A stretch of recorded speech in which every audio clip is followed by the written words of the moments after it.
Okay, we're heading across Askham Fell at the end of October. It's Halloween tomorrow night, and we are going for a wild camp in the Kuiu Stormstar. It's Halloween on Monday, not tomorrow. Oh yeah, it's the Halloween party tomorrow night. So we are going to have a chat, a controversial one, about weight of tents and the optimum weight. We think that a 3-season tent should weigh 1 kilo per person, and a 4-season tent should weigh 1.5 kilos per person, and that's the optimum amount, and anything above that and below that is a compromise. And we've got a little bit of formula to explain that. So we need to get up this hill. It's a really windy night. It's going to be a good test of the Kuiu Stormstar, and then when we're in the tent we'll have a little bit more chat. And this is a big discussion, this one, so feel free to chip in.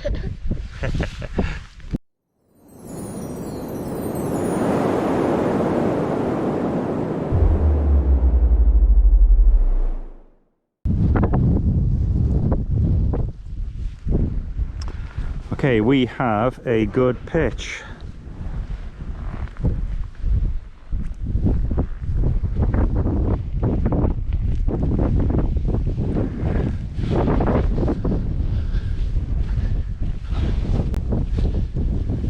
Looking great.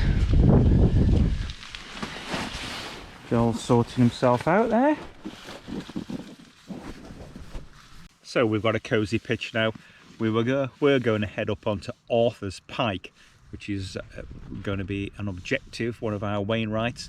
But we got waylaid by the bogs, didn't we, Joel, on the way up? They were absolutely terrible. It was like going through the dead marshes. We were on paths, but they were plunging into water. So you can probably see we've got the trousers drying up here. So, as I was saying, tents and optimum weight. Now, it's said with tents you can have cheap, or call it low cost, light and strong, but you can only choose two. Now if you think about it, that makes absolute sense. So for a tent that's cheap, it's unlikely to be light and strong. It's going to be heavy and perhaps strong.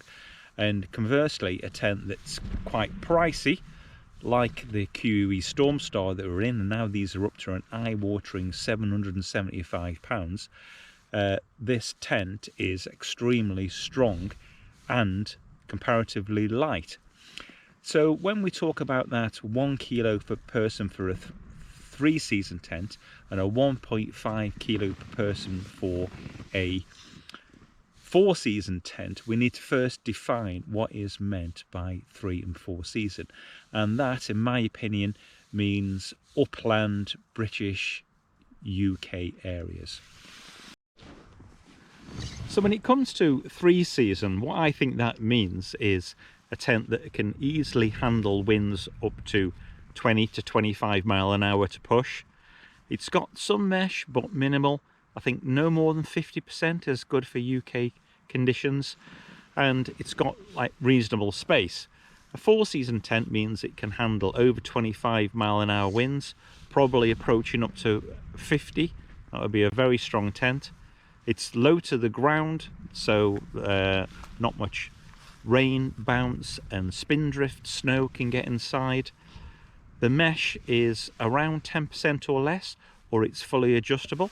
So for instance, with the Stormstar here, the whole door is mesh there. Hope you can see that in this dim light. We can close it down to 0 mesh for the door. So you're getting the drift. A 4-season tent needs to have some more of these strength features, and perhaps hopefully a little bit more space.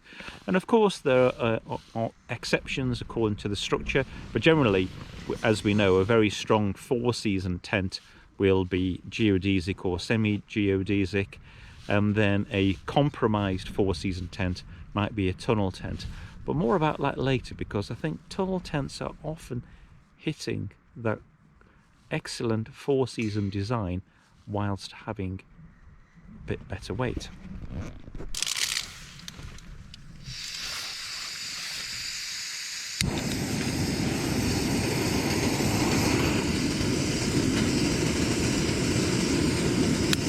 Right, whilst we're waiting for that water to the boil, let's take some examples, starting with this Kuiu Stormstar.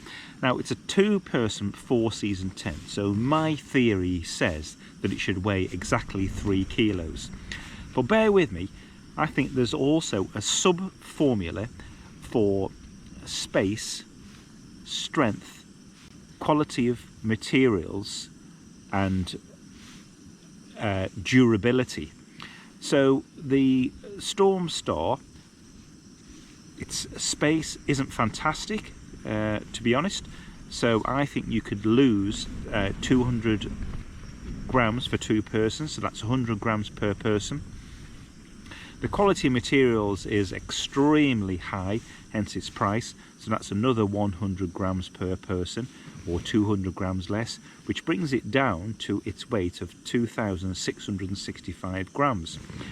Now, this is based on my experience with my tents that I have. I probably have about 9, and I've bought and sold other ones in the past. So why not pause the video for a minute and like and subscribe whilst you're doing that, and just have a think about your tents that you have now and apply this formula of, son's laughing at me, of 1 kilo per person for a 3-season and 1.5 kilo per person for a 4-season. And I'll talk you through some of my other tents that I have that I think it applies to. Now, some tents are in a kind of like class of their own, and some manufacturers have an emphasis on certain features. Like, for instance, when we talk about inexpensive, light and strong in Hilleberg, I think you can only have one of those, which is just strong. Comments below from the Hilleberg owners. And conversely, if we talk about MSR, their emphasis is to be light. But even I think some of their 4-season tents have got considerable compromises on their strength. For instance, if you look at Tom Heaney Adventures' latest review of the MSR Access 2, you'll see weakness in the design. It puts it down to a low weight category, but you're definitely losing strength, and these are not inexpensive tents. Chocolate orange pudding. Tent fish. Okay there, honey? How's that, Joel?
Water's just down here.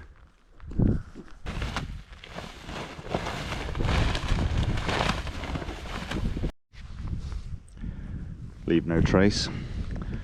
We've been camped very close to the cockpit stone circle. It's an ancient meeting place, it was felt, from all the people from Penrith, North Cumbria. Trade will be coming over this way. That's High Street, the Roman road. Really peaceful place, I find. I've stayed here before. Our objective was this morning Arthur's Pike, but we've been beaten by the weather, haven't we? Even the dog's shivering. Let's get going.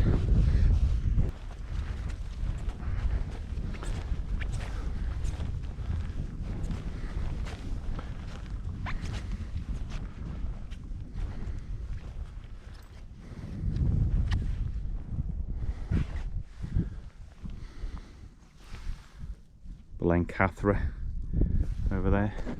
So let's just have a quick talk about some of the tents I've used and own recently, and let's apply our little formula. So let's start with my most recently used tent, the Lanshan 1. Now that weighs 690 grams, but you've got to add 200 pounds for the trekking pole, 200 grams, I beg your pardon, for the trekking pole, and that comes to 900 grams, which is the perfect formula for 1 person 3 season. But you're definitely losing stability and features, even though I highly rate the Lanshan 1. And if you apply that to the Lanshan 2, which is 1150 grams and nearly 1.5 kilos with a pair of tracking poles, then that's a really good formula. But you can take off 200 grams for lack of stability and another 200 grams for lack of durability, very light materials, and another 100 grams for lack of features, which would bring it up to 2000 grams. So you can see how this formula works and how always that magic figure of 1 or 1.5 kilos per person kind of works, and you're always going to lose something from there.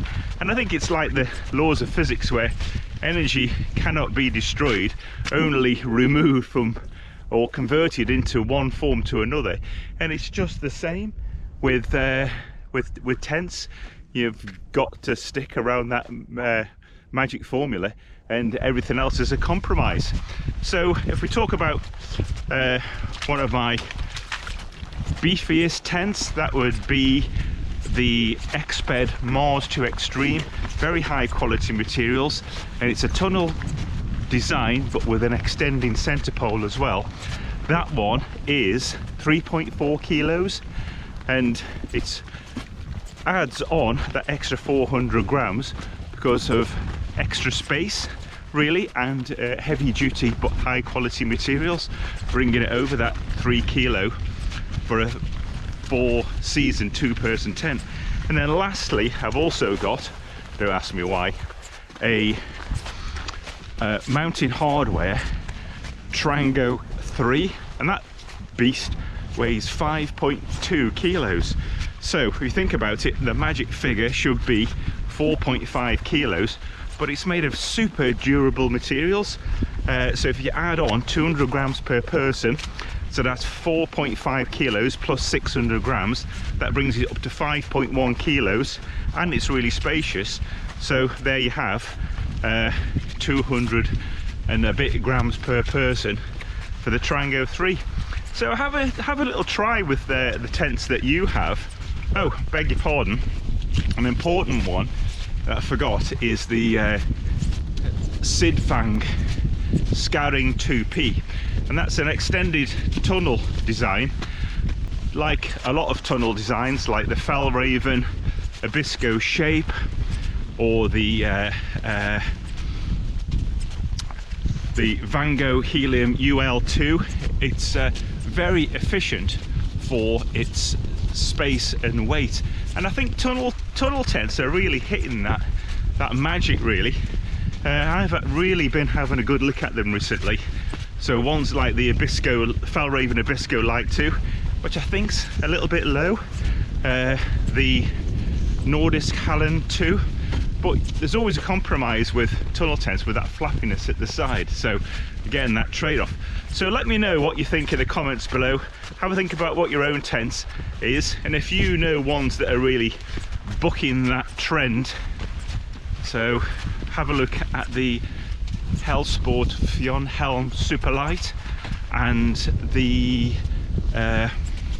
Exped Orion Superlights. They're slightly bucking that formula with an extended tunnel tent with a central support pole, but still pretty light. All good stuff. So thanks very much for watching. Very quick overnighter for us. Not been our best wild camp ever, has it, Joel? A little bit wet and windy, but you know, we got out there. All good. So it's still a good memory. Cheers.